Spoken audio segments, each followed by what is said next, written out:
Okay, so I would like to introduce today Trevor, Jahaan, and Kelly, whom we've had the pleasure of rotating with us in the internal medicine ultrasound elective. We've had a lot of good cases this block. Mostly it's been Dr. Satin who's been supervising our 3 residents, and he just apologizes that he's running late in clinic right now, but he will be joining us very shortly. It sounds like we have an excellent case of pulmonary embolism to discuss and have teaching points around POCUS findings. So without further ado, I'd like to pass the microphone on to Kelly, Jahaan, and Trevor. Okay, hey. For those of you that don't know me, I'm Trevor. I'm from the MAC GIM program. So we'll be taking you through one of the cases of PE that we saw with pretty impressive findings, as you'll see. Now, Isn't it working? Oh, no, you just gotta press this. Oh, you just gotta click, I think. How did I do that? Oh, yeah. There you go. The pictures you can read. Yeah. Okay. Sorry, everyone. Yeah, oh my gosh, Trevor, do you not use Macs? So, as you can tell, I'm a Windows guy. So we're presenting on Kelly's Mac, which has been interesting. Here's a case. It's Mr. R. He's a 75-year-old guy that had COVID back in May, and ever since then has been dealing with some degree of shortness of breath. 1 to 2 days prior to hospital presentation, noticed that this got much worse. So he actually came into the emergency room, and while in the emergency room was found to be hypoxic.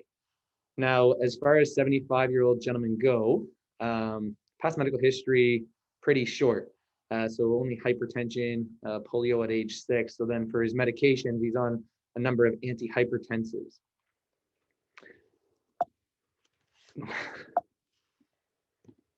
All right, so he undergoes a CTPA in the emergency room, and it shows acute bilateral pulmonary thromboembolic disease, almost an occlusive thrombus involving the right main pulmonary artery extending to the lobar, segmental, and subsegmental branches.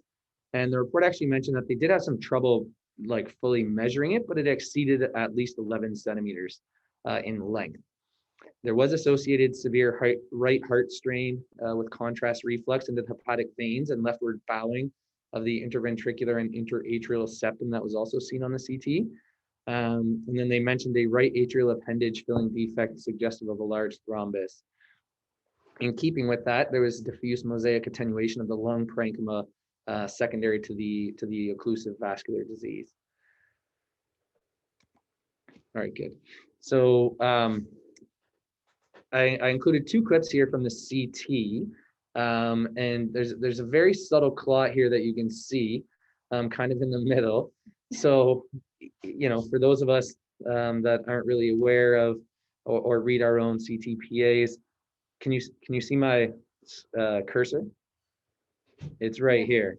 For those of you that were a bit stumped by that, but so as we can see, very large, in keeping with the report.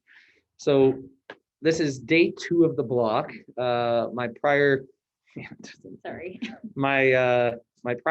POCUS knowledge was somewhat limited at times.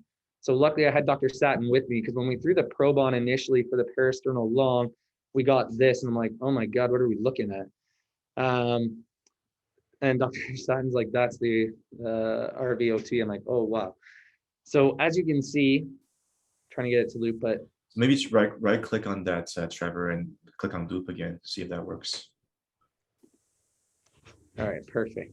So as we can see there, significant dilation in the RVOT, and even hard to get the LV into view because the RV is so massive there. So then if we look at that in the short axis view,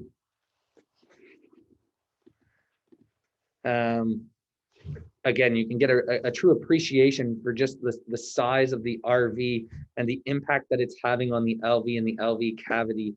So, you know, you can appreciate that shape kind of looks maybe like a D, which we'll come back to. Now we'll go next. So here's 2 more views of the parasternal short axis. where again, at different levels, you can continue to just see how massive the RV is and the impact that it's having on the LV. And, you know, you can almost convince yourself that it's throughout the cardiac cycle, which again, just keep that in mind for what's to come.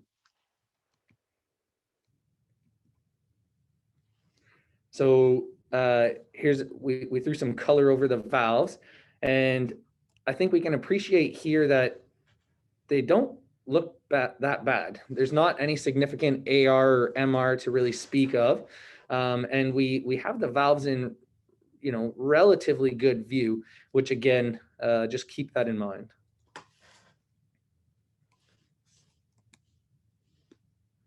So then we got an apical, and you know, I think we can agree it's off axis, but this is my second day. This was my second day of the block, so please forgive me for that. But then again, Dr. Satin was with me, so maybe it's a conjunction with both of us.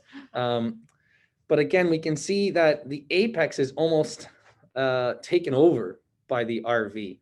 And again, we're having a hard time even getting the LV into view, just because it's because of the size of the RV. And if we look at the septum, again, we can, you know, either see or I can convince you that it doesn't look normal. And even the interatrial septum, when it comes into view right there, there's a little bit of bowing from the RA into the LA. And again, if you don't believe me, just take my word for it.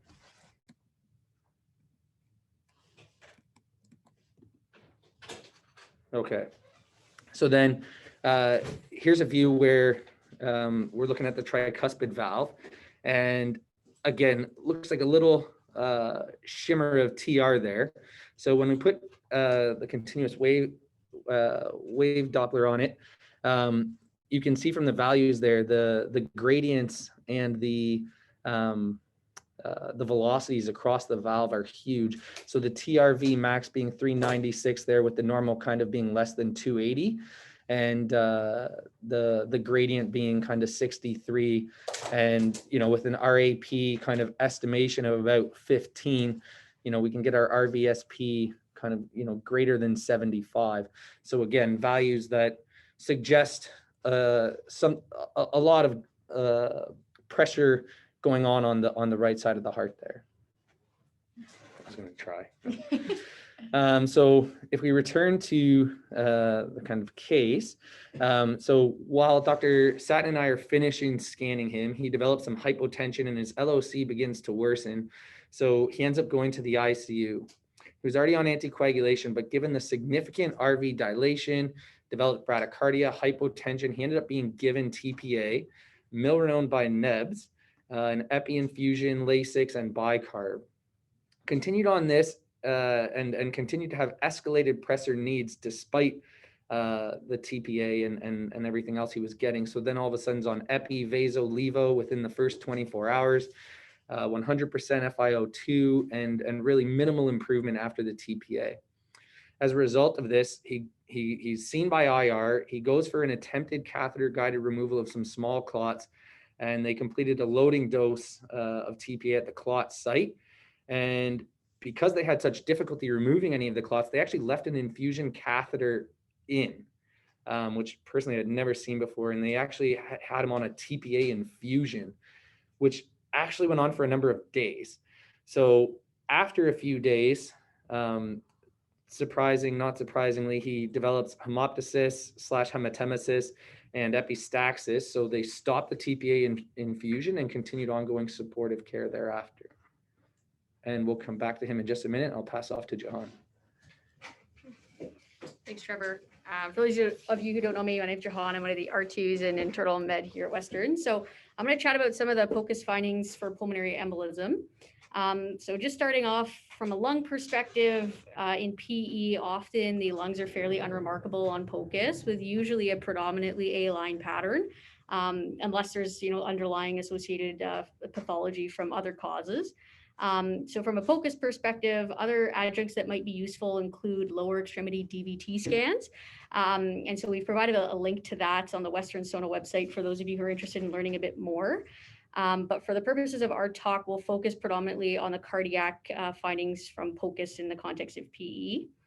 I just wanted to say that a lot of the things we'll talk about for PE are also going to be found on POCUS for people with chronic pulmonary hypertension or other causes of acute elevation in pulmonary hypertension. And so it is important to note that a lot of these findings are not necessarily specific to PE, but rather will be seen in anyone with severe right ventricular dysfunction or significantly elevated pulmonary pressures. So that being said, we'll start off by chatting about a focus assessment of the right ventricular dysfunction. So this is using some parameters outlined in a paper from 2016, where they correlated POCUS findings and compared them to comprehensive echo to diagnose significant RV dysfunction in patients with PE. So the first category is looking for right ventricular enlargement, and that's defined as they define it as a right ventricular diameter greater than or equal to that of the left ventricle. And usually the right ventricle diameter is about 2/3 or less of that than the left ventricle. The second criteria that they were looking for is signs of severe right ventricular systolic dysfunction. And so they define this as either right ventricular free wall hypokinesis or a TAPC of less than 1 centimeter. And just a caveat with that is that's actually quite a low TAPC, and we usually refer to less than 1.7 centimeters as being lower than normal. But for the purposes of this paper, they chose a pretty low cutoff of 1 centimeter and defined that as severe systolic dysfunction of the right ventricle. And then the last thing they were looking for are septal changes. So they define that as either interventricular septal flattening or bowing of the septum into the left ventricle. And some of those things Trevor's talked about earlier. But from this paper from Weeks et al. In 2016, they found that the presence of any one of these criteria on POCUS had a 100% sensitivity and a 99% specificity for RV dysfunction in PE when compared to comprehensive echo. So they were pretty good at being able to identify significant RV dysfunction using these parameters. So just to chat a little bit about some of these findings, so TAPC or tricuspid annular plane systolic excursion. When we compare the contractility of the left ventricle to the right ventricle contracts in a much more longitudinal motion. And so one of the many parameters we can use to assess right ventricular systolic function is to look for the change in height of the right ventricle as sort of a surrogate marker for RV systolic function. And as I mentioned, usually less than 1.7 centimeters is considered abnormal.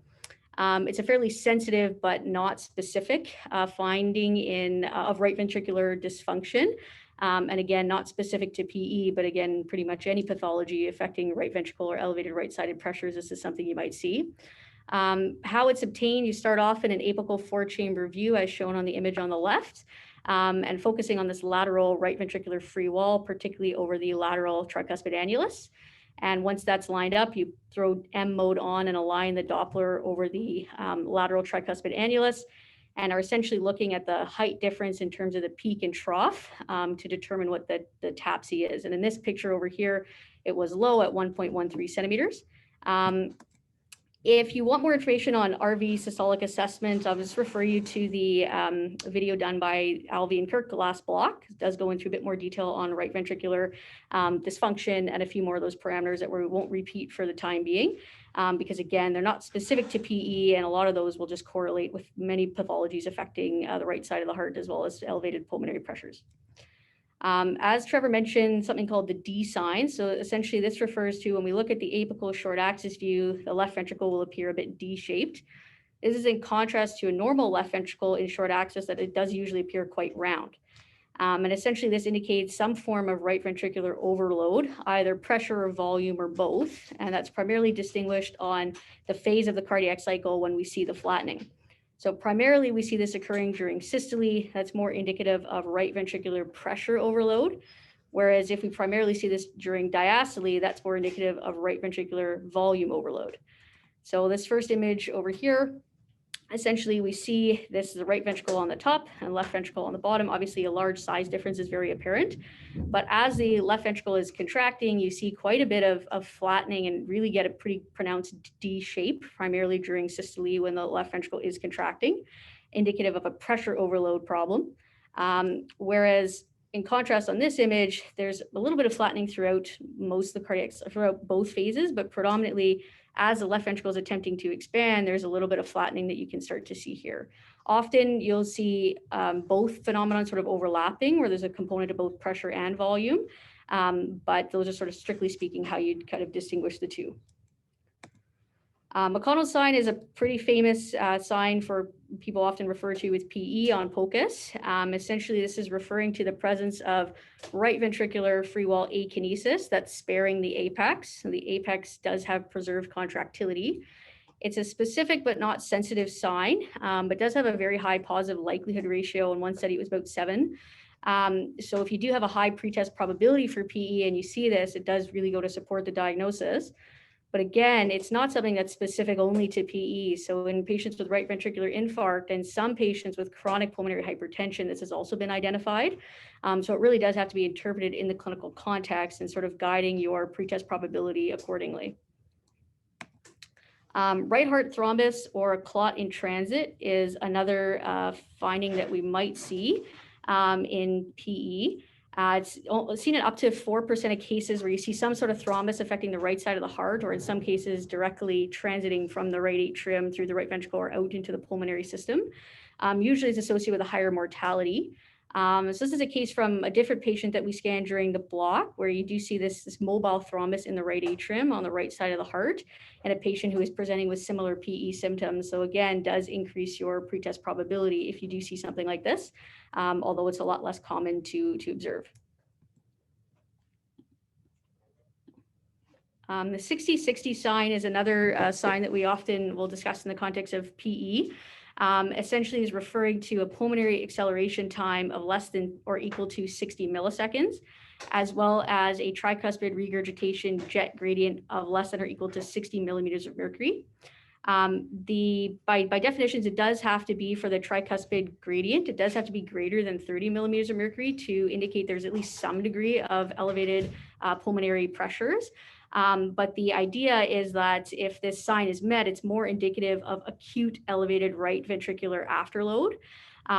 It does have a high specificity, but a low sensitivity again.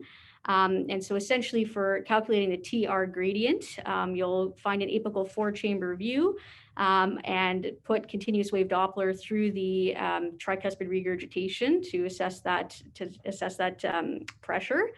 And to calculate the pulmonary acceleration time, you'll find an apical, a short axis view and look at the RV outflow tract view and put a pulse wave Doppler through the pulmonic valve and get that tracing, and you're calculating the time to reach the peak pressure.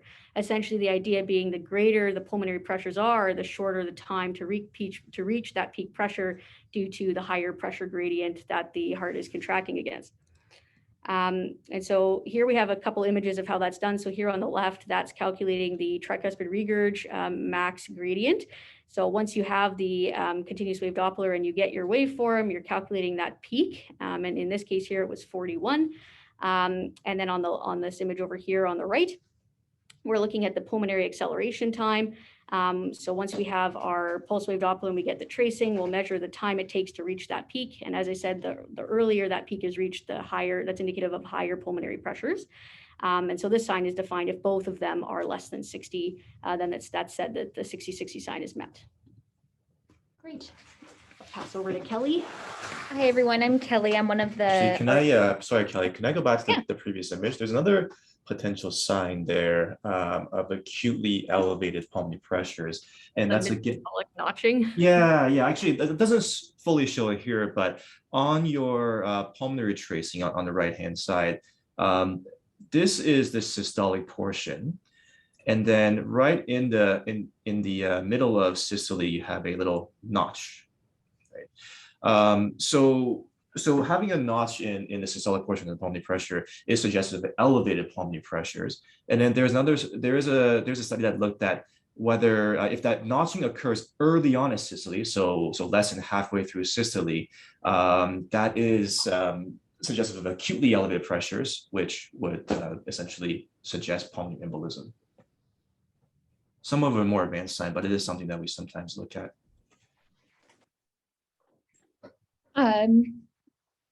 Cool. So I'm Kelly. I'm one of the R3s in internal, and I'm going to bring us back to Mr. R. What's really cool about this gentleman is he went to the ICU. Trevor scanned him on September 1st. He went to the ICU that day, and he is still there.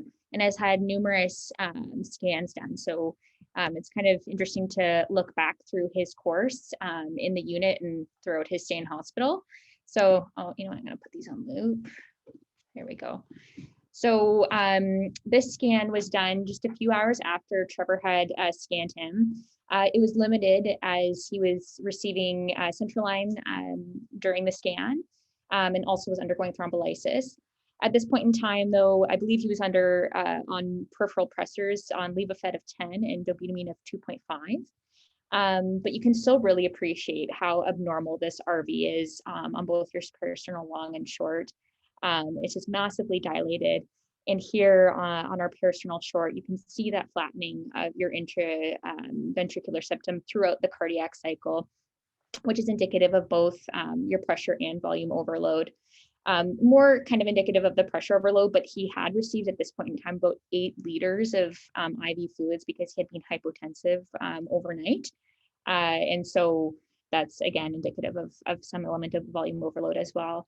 But it's just really impressive at how dilated his RV is here. And that brings us to the next part of his scan here in the ICU.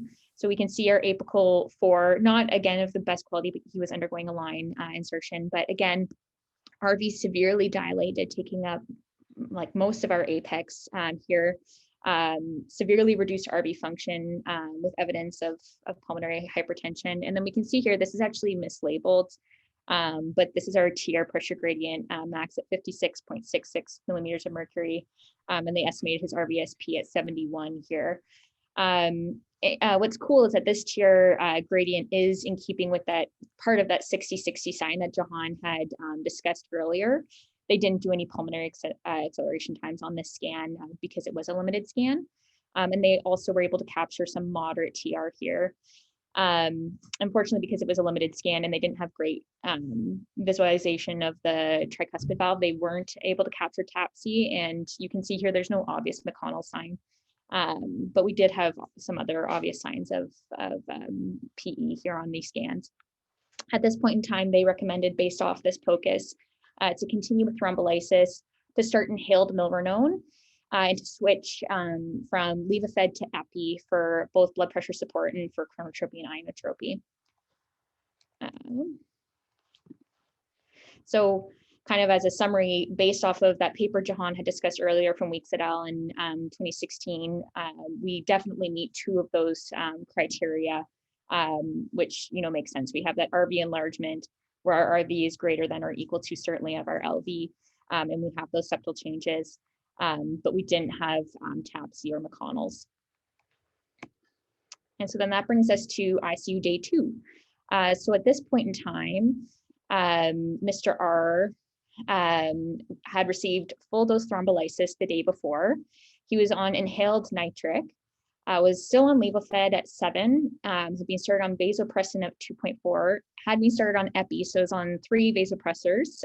Epi was at 8, and at this point in time was undergoing that TPA infusion through that catheter directed at the clot.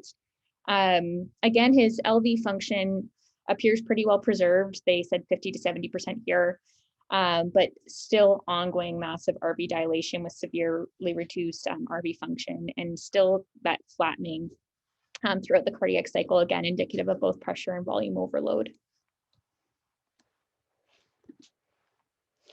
And then what's interesting is here, the first time is when any of the scans capture AR.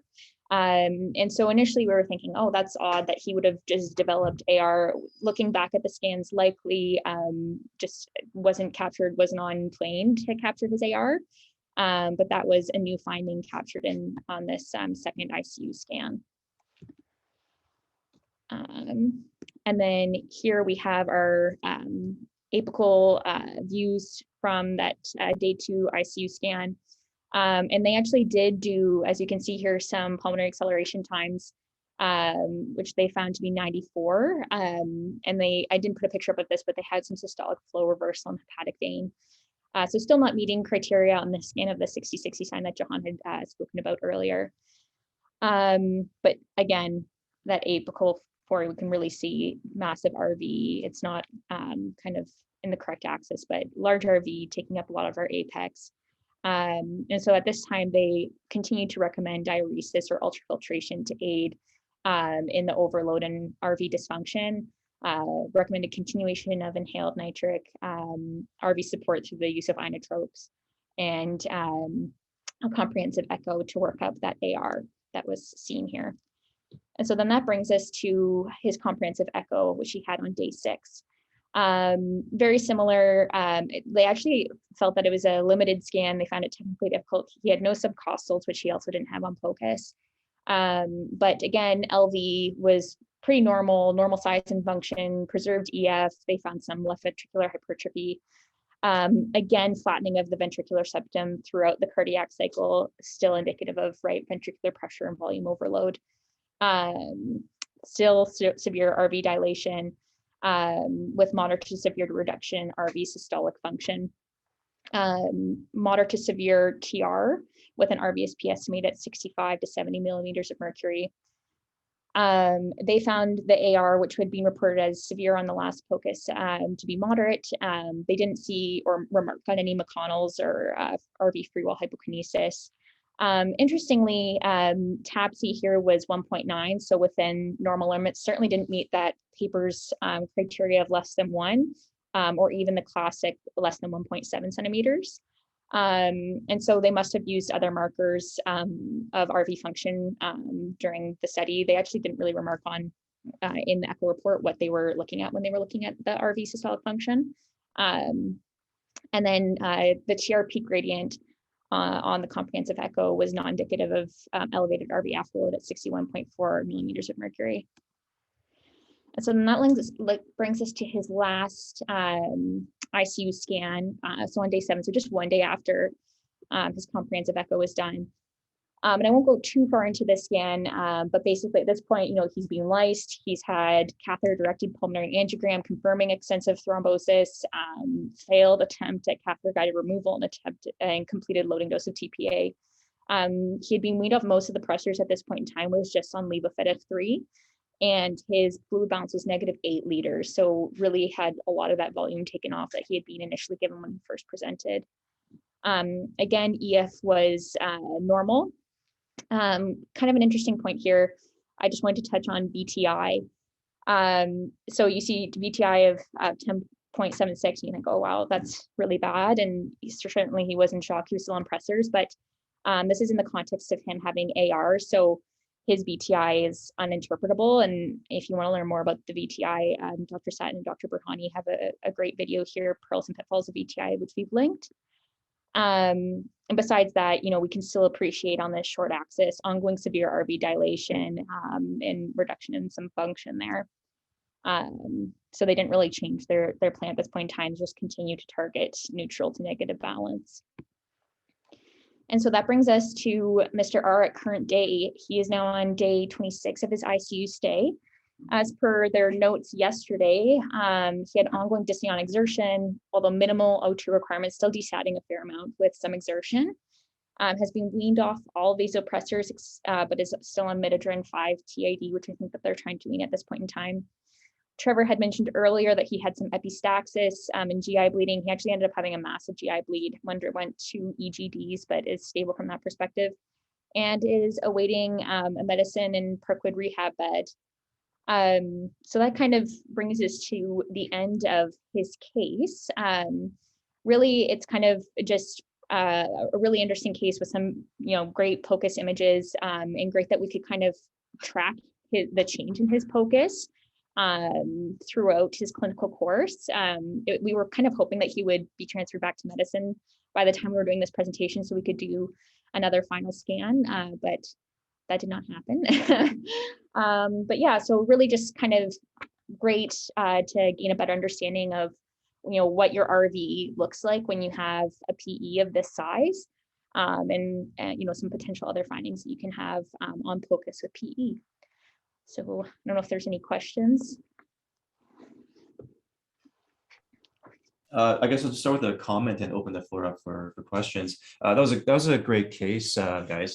Fantastic presentation of a really interesting case and really interesting management in the ICU. So that really goes to show the expertise that we have in our ICU, and so applaud our ICU colleagues for doing all these really impressive treatments. In terms of the sort of the pulmonary embolism and the idea of RV strain, we often throw that term around, at least on our wards. RV strain is RV strain with this pulmonary embolism. And I think this case, or the pictures that you've shown, really demonstrates what true RV strain looks like. We don't really need to describe it. We can just look at the pictures and can see, wow, this RV is severely dysfunctional and strained or overloaded by the increased afterload as a result of this massive pulmonary embolism. With most pulmonary embolism, in most cases in the population, you will get some elevation in the pulmonary systolic pressure. So you'll be getting an RVSP of somewhere between probably 40 to 60. And generally speaking, most people can tolerate that, and you won't see any hemodynamic effects. And that's sort of the run-of-the-mill PE that we would see on our wards or as an outpatient. Certainly that doesn't apply to people who have vulnerable RVs in the first place because of other chronic issues. But again, in most cases, those are the pressures that we see. And that corresponds to this 60-60 rule that you talked about. In their study, when they're diagnosing PE using the 60-60 rule, they were essentially looking at people who had pulmonary systolic pressures less than 60-70 range. And that, that was helpful diagnostically. In your case, however, I believe on the first day, your pulmonary systolic pressure was estimated to be probably in the 80 range or so. Is that correct?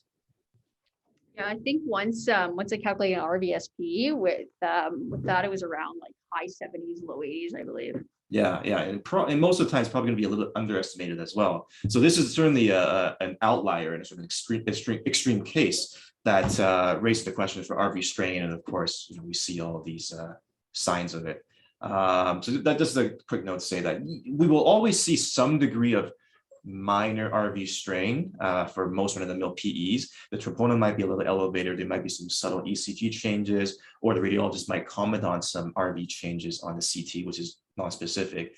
But most cases are not like this. Now I'll open up the floor for other questions or comments.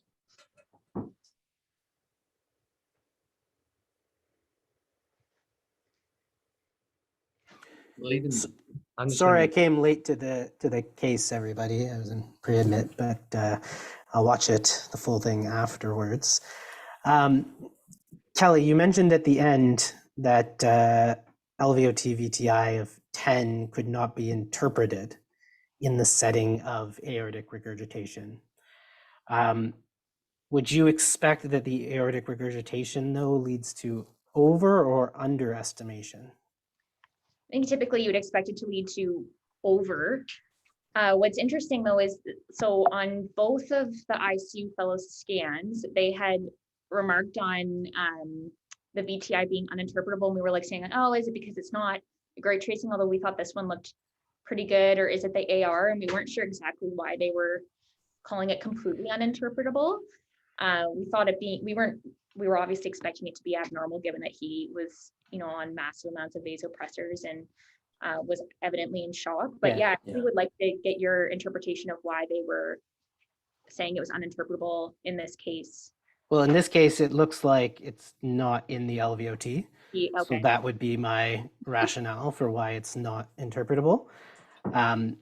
But the reason why moderate to severe leads to a overestimation of stroke volumes is because you have dual diastolic filling from the aorta and from the left atrium, and then when some of that blood is pumped forward, obviously a good chunk of it's going to come back.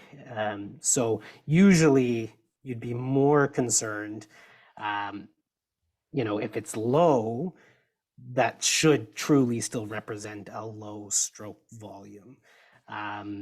But it looks like here it's more so the acquisition piece. And the other problem I'm marking on the screen there is that assuming that's the LVOT area and the LVOT jet should be going in the direction of the arrow I drew in, and you can see the Doppler interrogation angle is way off from it. So you could use an angle correction, but at this point, I think this is way more than 30, 45 degree difference. And at that point, the margin of error is way too large for this to be interpreted correctly. Yeah, we had figured, unfortunately, this was the best one that they had, and we just Yeah. thought we weren't even going to include it, but I thought it was kind of an interesting piece to remark upon. But yeah, I guess it would have led to the overestimation of. Yeah, the other things, so everything will lead to overestimation, but the actual acquisition angle here leads to severe underestimation. So I think that's what we're seeing here. It's a balance of the errors. So maybe it's real. Maybe.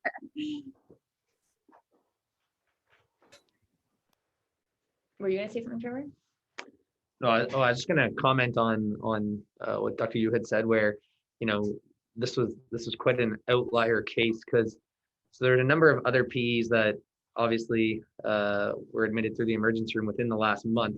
So we were eager to jump on them so that we could present them in addition and show some kind of variation. And most of them had just almost completely normal cardiac POCUS. So then we kind of omitted them until I guess Jahaan scan on Thursday or Friday with that with the RA thrombus.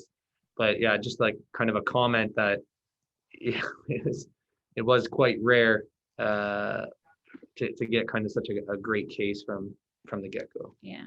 Yeah, that's a good point. We like to show these very exciting cases of pulmonary embolism and maybe hero moves and making diagnoses based on the POCUS.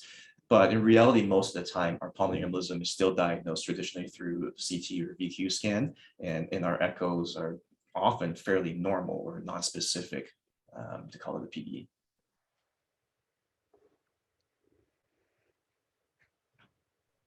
Are there any other questions from anybody else in the audience? Okay, I guess if not, thank you once again, Trevor, Kelly, and Jahaan for a wonderful block and this wonderful presentation. And we'll end it today. Thank you. Great. Thanks, everyone. Thank you. Thanks.